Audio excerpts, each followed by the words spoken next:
नमस्कार। आकाशवाणी से प्रस्तुत है समाचार प्रभात।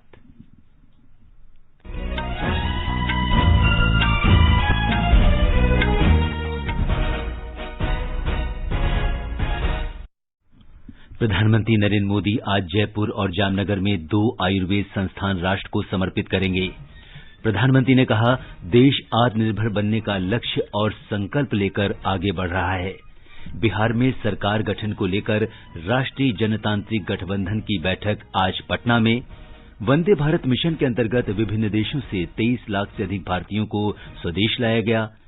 इंडिया पोस्ट पेमेंट बैंक ने डिजिटल जीवन प्रमाण पत्र की होम डिलीवरी सुविधा शुरू की और भारतीय क्रिकेट टीम ऑस्ट्रेलिया के 2 महीने के दौरे पर सिडनी पहुंची।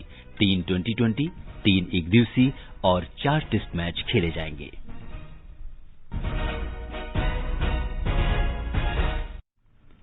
समाचार प्रभात में नवीन सक्सेना के साथ मैं सिद्धार्थ सिंह।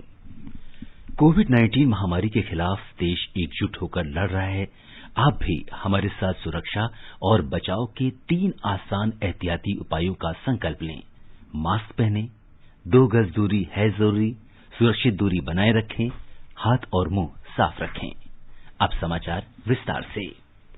प्रधानमंत्री नरेंद्र मोदी आज 5वें आयुर्वेद दिवस के अवसर पर 2 आयुर्वेद संस्थान राष्ट्र को समर्पित करेंगे। ये हैं आयुर्वेद शिक्षण और अनुसंधान संस्थान जामनगर और राष्ट्रीय आयुर्वेद संस्थान जयपुर। जामनगर का आयुर्वेद शिक्षण और अनुसंधान संस्थान हाल ही में संसद के एक अधिनियम के जरिए बनाया गया है। ये विश्व स्तरीय स्वास्थ्य देखभाल संस्थान के रूप में उभरेगा। हमारे संवाददाता ने बताया है कि इस वर्ष मनाए जा रहे आयुर्वेद दिवस के अवसर पर कोविड-19 महामारी के प्रबंधन में आयुर्वेद की सशक्त भूमिका पर प्रमुख रूप से चर्चा होगी। जन स्वास्थ्य की चुनौतियों के समाधान में सस्ते और सुगम इलाज के लिए आयुष सहित भारतीय चिकित्सा पद्धतियों पर केंद्र सरकार विशेष ध्यान दे रही है। आयुष शिक्षा के आधुनिकीकरण पर भी विशेष बल दिया जा रहा है। जामनगर के संस्थान को राष्ट्र को समर्पित किया जाना और जयपुर के राष्ट्रीय महत्व के संस्थान को डीम्ड विश्वविद्यालय का दर्जा प्रदान करना न केवल आयुर्वेद शिक्षा के आधुनिकीकरण की दिशा में एक महत्वपूर्ण कदम है, बल्कि परंपरागत भारतीय चिकित्सा पद्धति के विकास को भी गति प्रदान करता है। इससे इन संस्थानों में आयुर्वेद शिक्षा का स्तर बेहतर होगा और उभरती राष्ट्रीय और अंतर्राष्ट्रीय मांग के अनुरूप पाठ्यक्रम तैयार करने में मदद मिलेगी। दीपेंद्र कुमार, आकाशवाणी समाचार, दिल्ली। प्रधानमंत्री नरेंद्र मोदी ने कहा है कि देश आत्मनिर्भर बनने का लक्ष्य और संकल्प लेकर आगे बढ़ रहा है और इस लक्ष्य को पूरा करने में देश के युवा महत्वपूर्ण भूमिका निभाएंगे। कल जवाहरलाल नेहरू विश्वविद्यालय परिसर में स्वामी विवेकानंद की प्रतिमा का अनावरण करते हुए श्री मोदी ने कहा कि आत्मनिर्भर का अर्थ व्यापक है। संसाधनों के साथ साथ संस्कार और अच्छे विचारों के आधार पर ही स्वावलंबी बनने का लक्ष्य हासिल किया जा सकता है। जब हम आत्मनिर्भर भारत की बात करते हैं तो लक्ष्य सिर्फ फिजिकल या मटेरियल सेल्फ रिलायंस तक ही सीमित नहीं है। आत्मनिर्भरता का अर्थ भी व्यापक है, दायरा भी व्यापक है, उसमें गहराई भी है, उसमें ऊंचाई भी है। आत्मनिर्भर राष्ट्र तभी बनता है जब संसाधनों के साथ साथ सोच और संस्कारों में भी वो आत्मनिर्भर बने। श्री मोदी ने स्वामी विवेकानंद का उल्लेख करते हुए कहा कि स्वामी विवेकानंद भारत के विश्व बंधुत्व के संदेश को लेकर दुनिया में गए। उन्होंने भारत के सांस्कृतिक वैभव को, विचारों को और परंपराओं को गौरवपूर्ण तरीके से दुनिया के समक्ष रखा। प्रधानमंत्री ने कहा कि हमारे देश के नौजवान भी भारत की संस्कृति और परंपराओं का प्रतिनिधित्व करते हैं। देश का युवा ही दुनिया भर में ब्रांड इंडिया का ब्रांड एम्बेसडर है। हमारे युवा भारत के कल्चर और ट्रेडिशन का प्रतिनिधित्व करते हैं। इसलिए आपसे अपेक्षा सिर्फ भारत की पुरातन पहचान पर गर्व करने भर की ही नहीं है, बल्कि 21वीं सदी में भारत की नई पहचान गढ़ने की भी है। अतीत में हमने दुनिया को क्या दिया, ये याद रखना और ये बताना हमारे आत्मविश्वास को बढ़ाता है। इसी आत्मविश्वास के बल पर हमें भविष्य पर काम करना है। प्रधानमंत्री नरेंद्र मोदी ने कहा कि भारत की एक्ट ईस्ट पॉलिसी का मूल केंद्र आसियान रहा है। कल 17वें आसियान भारत शिखर सम्मेलन में श्री मोदी ने इस बात पर बल दिया कि सबकी सुरक्षा और वृद्धि के लिए सहयोगी और जिम्मेदार आसियान महत्वपूर्ण है। प्रधानमंत्री ने कहा कि भारत और आसियान की साझेदारी परंपरा और भौगोलिक स्थिति से जुड़ी है। आसियान समूह शुरू से हमारी एक्ट ईस्ट पॉलिसी का मूल केंद्र रहा है। भारत के इंडो पैसिफिक ओशंस इनिशिएटिव और आसियान के आउटलुक ऑन इंडो पैसिफिक के बीच कई समानताएं हैं। हम मानते हैं कि security and growth for all in the region के लिए एक कोहेसिव एंड रिस्पॉन्सिव आसियान आवश्यक है। भारत और आसियान के बीच हर प्रकार की कनेक्टिविटी को बढ़ाना, फिजिकल, आर्थिक, सामाजिक, डिजिटल, फाइनेंशियल, मैरीटाइम हमारे लिए एक प्रमुख प्राथमिकता है। प्रधानमंत्री ने कहा कि भारत और आसियान पिछले कुछ वर्षों में इन सभी क्षेत्रों में निकट आए हैं। वित्त मंत्री निर्मला सीतारामन ने अर्थव्यवस्था को बढ़ावा देने के लिए 12 मुख्य उपायों की घोषणा की। उन्होंने कहा कि देश की अर्थव्यवस्था मजबूत हो रही है क्योंकि अर्थव्यवस्था के सभी प्रमुख मानदंड सकारात्मक हैं। कल नई दिल्ली में वित्त मंत्री ने बताया कि पीएमआई सूचकांक, ऊर्जा के उपभोग, जीएसटी वसूली, बैंक ऋण और विदेशी पोर्टफोलियो निवेश दर्शाते हैं कि देश की अर्थव्यवस्था बेहतर हो रही है। आत्मनिर्भर भारत अभियान की प्रगति का उल्लेख करते हुए श्रीमती सीतारामन ने बताया कि 28 राज्यों और केंद्र शासित प्रदेशों को इस वर्ष 1 सितंबर से पूरे देश में एक राशन कार्ड की सुविधा उपलब्ध करा दी गई है। One nation, one ration card, in which interstate portability has been achieved in 28 states and union territories. They are all under the national portability of ration cards now, and from 1st September they are actually effectively on in terms of giving interstate portability. 68.6 crore beneficiaries are now lifting their food grains from any of the FPS stores of their choice in any of the 28 states or union territories. वित्त मंत्री ने कहा कि किसानों के लिए किए गए अनेक उपायों के सकारात्मक नतीजे सामने आ रहे हैं। उन्होंने बताया कि किसान क्रेडिट कार्ड योजना के माध्यम से किसानों के लिए 1,43,000 करोड़ रुपए से अधिक धनराशि मंजूर की गई है। श्रीमती सीतारामन ने बताया कि आत्मनिर्भर भारत योजना के तहत केंद्र सरकार इस साल 1 अक्टूबर के बाद नए पात्र कर्मचारियों के लिए 2 वर्ष तक सब्सिडी देगी। इस अवसर पर वित्त राज्य मंत्री अनुराग ठाकुर ने बताया कि आत्मनिर्भर भारत अभियान के तहत सूक्ष्म, लघु और मध्यम उद्यम क्षेत्र के लिए मौजूदा आपात ऋण गारंटी योजना की अवधि अगले वर्ष 31 मार्च तक बढ़ा दी गई है। Emergency credit line guarantee scheme जो प्रमुखता से शुरुआत में मध्यम, सूक्ष्म, लघु, कुटीर उद्योग के लिए शुरू की गई थी, जहां पर 20% अतिरिक्त कार्यशील पूंजी देने की बात कही गई थी और उसमें कोई भी कोलेटरल नहीं देनी थी, ना ही कोई गारंटी देनी थी। भारत सरकार के गारंटी पर ये पैसा बैंकों को आगे देना था। अब इसको बढ़ाकर 31 मार्च 2021 तक कर दिया गया है ताकि और लोग इसका लाभ उठा सकें। 61 लाख के लगभग कर्जा लेने वालों को 2,05,000 करोड़ रुपया इसमें सैंक्शन किया गया है और इसमें कुल मिलाकर 1,52,000 करोड़ रुपया वितरित भी किया गया। प्रधानमंत्री नरेंद्र मोदी ने कहा है कि आत्मनिर्भर भारत पैकेज समाज के सभी वर्गों की सहायता के लिए सरकार के प्रयास जारी रखने पर केंद्रित है। श्री मोदी ने एक ट्वीट में कहा कि पैकेज से रोजगार के अवसर उत्पन्न करने और संकटग्रस्त क्षेत्रों को राहत पहुंचाने में मदद मिलेगी। उन्होंने कहा कि इससे नकदी का प्रवाह सुनिश्चित किया जा सकेगा और विनिर्माण क्षेत्र को बढ़ावा मिलेगा। प्रधानमंत्री ने कहा कि पैकेज रियल एस्टेट क्षेत्र में नई जान डालने और किसानों की सहायता करने में सहायक होगा। प्रमुख उद्योग संगठन फिक्की ने कहा है कि वित्त मंत्रालय ने क्षेत्र के लिए दीपावली का शानदार उपहार प्रदान किया है। वित्त मंत्री निर्मला सीतारामन द्वारा कल घोषित आर्थिक पैकेज पर प्रतिक्रिया व्यक्त करते हुए फिक्की की अध्यक्ष डॉ संगीता रेड्डी ने कहा कि पैकेज से रोजगार और निर्यात में बढ़ोतरी होगी तथा भारत को वैश्विक श्रृंखला का हिस्सा बनाने में मदद मिलेगी। उन्होंने कहा कि प्रधानमंत्री आवास योजना शहरी के लिए 18,000 करोड़ रुपए के अतिरिक्त परिव्यय से मकान बनाने वालों और खरीदने वालों को लाभ पहुंचेगा, जिससे आवास क्षेत्र में वृद्धि होगी। PhD chamber of commerce and industry ने भी वित्त मंत्री द्वारा घोषित मजबूत आर्थिक सुधारों की सराहना की है। संगठन के अध्यक्ष संजय अग्रवाल ने कहा कि इन सुधारों से अर्थव्यवस्था में मांग बढ़ेगी, रोजगार के अवसर पैदा होंगे और निजी निवेश में इजाफा होगा। देश में सितंबर माह में औद्योगिक उत्पादन 0.2% पर आ गया है। अगस्त में यह 0 से 8% नीचे था। सांख्यिकी एवं कार्यक्रम कार्यान्वयन मंत्रालय द्वारा जारी आंकड़ों के अनुसार सितंबर में विनिर्माण क्षेत्र में 0.6% की गिरावट दर्ज की गई, जबकि खनन क्षेत्र में उत्पादन में 1.4% और बिजली क्षेत्र में 4.9% की बढ़ोतरी हुई। दूसरी ओर अक्टूबर में खुदरा मुद्रास्फीति बढ़कर 7.61% पर आ गई। ये 9 महीनों में सर्वाधिक उच्च स्तर है। अक्टूबर में खाद्य वस्तुओं में मुद्रास्फीति 11.07% पहुंच गई, जो सितंबर में 10.68% थी। वंदे भारत मिशन के अंतर्गत विभिन्न माध्यमों से कुल 23,41,000 भारतीयों को स्वदेश लाया गया है।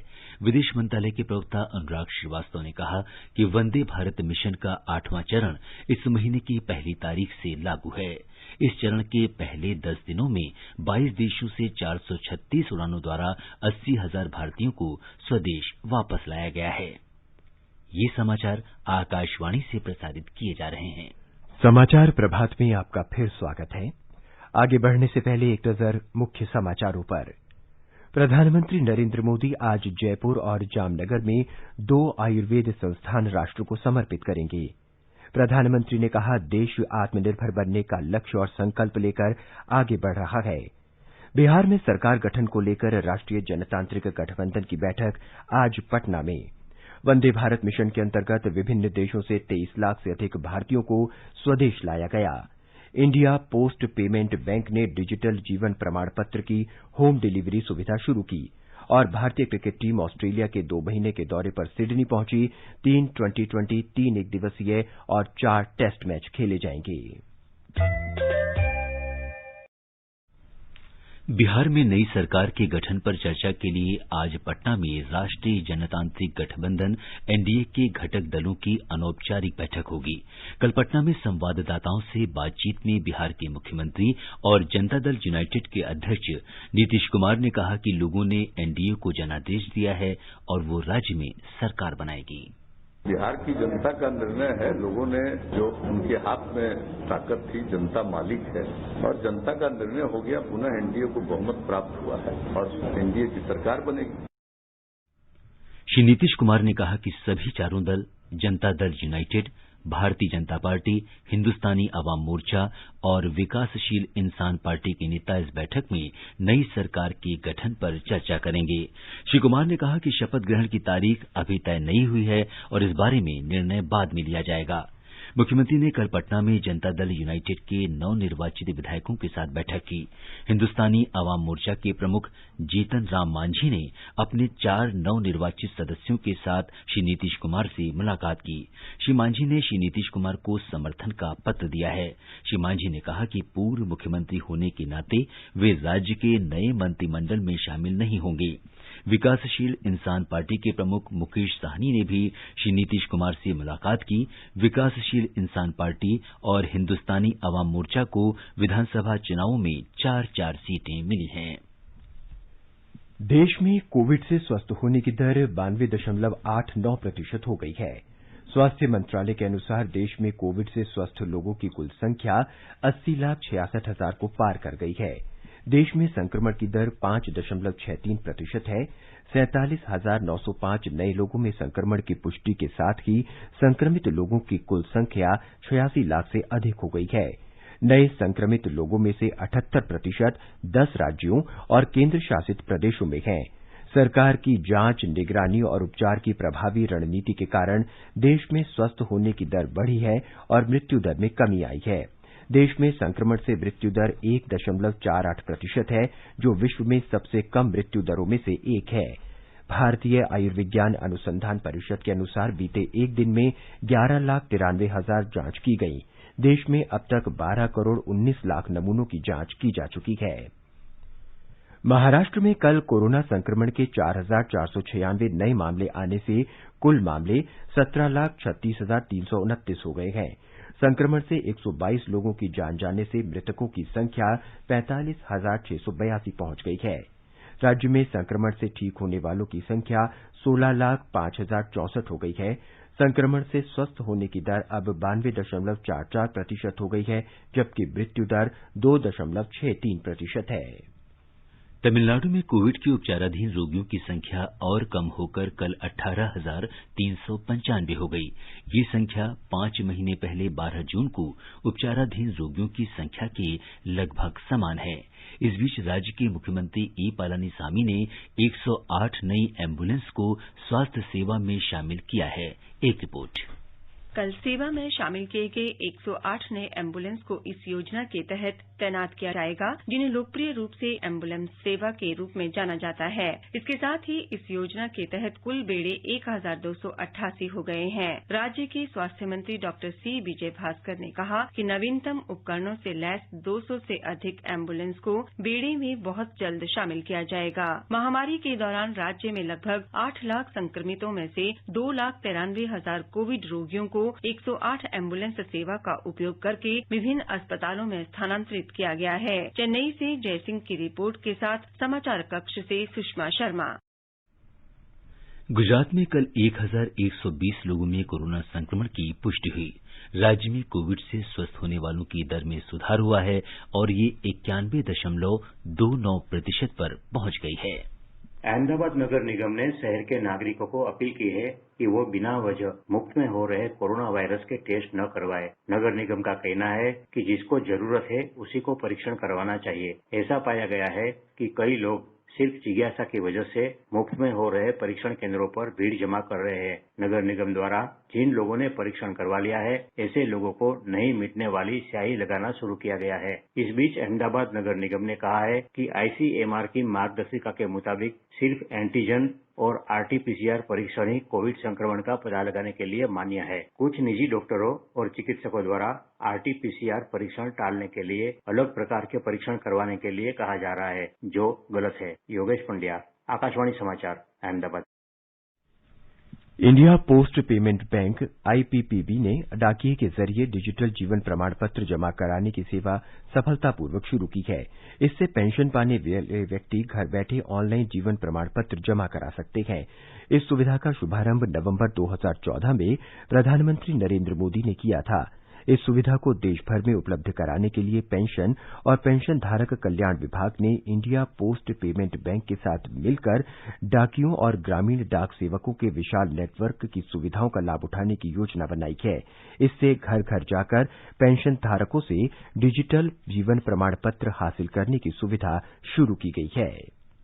अयोध्या में आज शाम सरयू नदी के तट पर दीपोत्सव कार्यक्रम का आयोजन किया जाएगा। उत्तर प्रदेश के मुख्यमंत्री योगी आदित्यनाथ समारोह में हिस्सा लेंगे। राज्य सरकार पिछले 3 वर्षों से दीपोत्सव का आयोजन कर रही है, लेकिन राम जन्मभूमि अयोध्या मामले में फैसला आने और राम जन्मभूमि मंदिर का निर्माण शुरू होने के बाद ये पहला दीपोत्सव समारोह होगा। एक रिपोर्ट।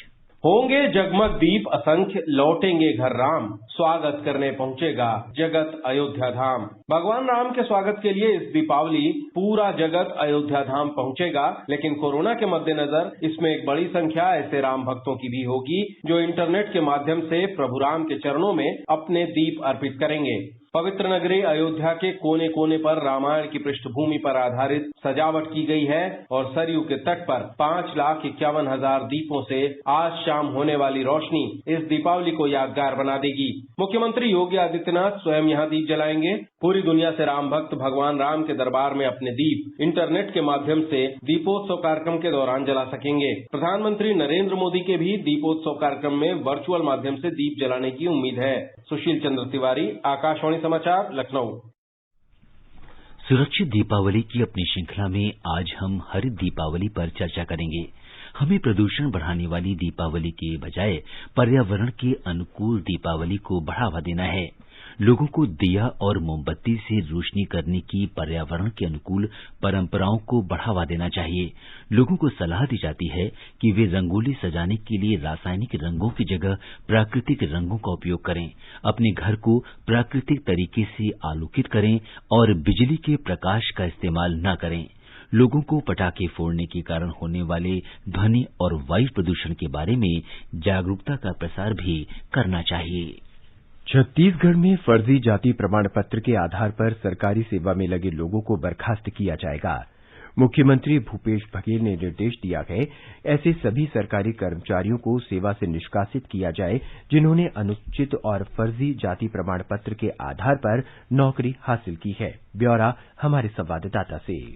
छत्तीसगढ़ सरकार के सामान्य प्रशासन विभाग से प्राप्त जानकारी के अनुसार वर्ष 2000 में राज्य गठन के बाद से अब तक उच्च स्तरीय प्रमाणीकरण छानबीन समिति को फर्जी तथा गलत जाति प्रमाण पत्र के कुल 758 प्रकरण प्राप्त हुए। जांच के बाद इनमें से 257 प्रकरणों में जाति प्रमाण पत्र फर्जी पाए गए हैं। इनमें से अधिकांश मामले उच्च न्यायालय में विचाराधीन हैं। कई मामलों में न्यायालय ने स्थगन आदेश भी दिया है। इसके साथ ही राज्य सरकार स्थगन आदेश प्राप्त सभी प्रकरणों में शीघ्र सुनवाई के लिए उच्च न्यायालय से अनुरोध करेगी। इस बीच जिन शासकीय सेवकों के जाति प्रमाण पत्र गलत पाए गए हैं उन्हें तत्काल महत्वपूर्ण पदों से हटाया जा रहा है। साथ ही ऐसे सभी प्रकरणों की सामान्य प्रशासन विभाग द्वारा विभागवार नियमित समीक्षा भी की जाएगी। विकल्प शुक्ला, आकाशवाणी समाचार, रायपुर।